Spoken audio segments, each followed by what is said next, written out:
എടാ വൈകിട്ട് എന്താ പരിപാടി? വൈകിട്ട് ഒരെണ്ണം അടിച്ചാലോ? സെറ്റ്. എടി എനിക്കൊരു കോൾ വേണം.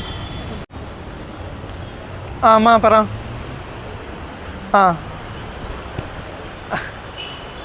നോക്കിക്കോ. അമ്മയ്ക്ക് അറിയത്തില്ല എൻ്റെ ഇഷ്ടമൊക്കെ, അതനുസരിച്ച് നോക്കിക്കോ. പെണ്ണെന്ത് ചെയ്യാ? ഓക്കെ അമ്മ ഫോട്ടോ അയക്കാം. ശരി, ഓക്കെ. ആരാ മോളെ ഫോണിൽ? അമ്മയടി. വീട്ടിൽ എനിക്ക് തകൃതിയായിട്ട് കല്യാണാലോചന നടന്നുകൊണ്ടിരിക്കുകയാണ്. കെട്ടിയങ്ങ് സെറ്റിലാവാന്ന് വെച്ചു. നീ കെട്ടുന്നൊന്നുമില്ല, നീ ഇങ്ങനെ നടക്കുവാന്നോ? ഞാനൊക്കെ കെട്ടിപ്പോകാൻ പോകട്ടാ. എടാ നീ എന്തിനാ വേറെ നോക്കുന്നു? എന്നെ അങ്ങ് കെട്ടിയാ പോരെ. എങ്ങനെ? നിന്നെ കെട്ടാനോ? അടിപൊളി, നീ കൊള്ളാലോ. ചുമ്മാ താങ്ങല്ലേ മോളെ, വൈകിട്ട് സെറ്റ് ചെയ്യുന്ന കാര്യം വല്ലതും പറ.